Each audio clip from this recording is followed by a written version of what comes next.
This is for transitioning. So if you're taking off, so you would push this button to go up, and then you would, once you get above out, where you want to clear, once you get high enough to climb, then you'd click this switch, and you'd go from hover on your back, and you'd go forward, and then your nose would go down. The front wing would be slightly below you, and you'd be at a slight nose down angle, and then the rear wing would be above you, and you'd be a biplane now, and then you'd be cruising. Oh, okay. So you'll transition from 0 airspeed to 62 miles an hour in about 4 to 5 seconds. Oh, cool. And then when you go into land, and as you saw, Ethan came in, and he would go from cruise, and he would pull a trigger, and pull back on the thumb rocker, and that would command the airplane to transition him from cruise to hover.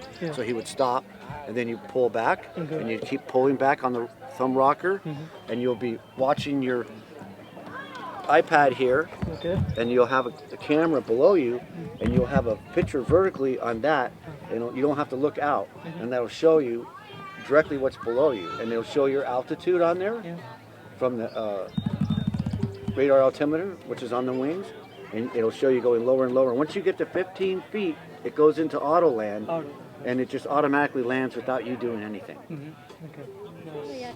So it's very intuitive, and if you try to do something that doesn't want you to do it, you can't do it. Okay, well.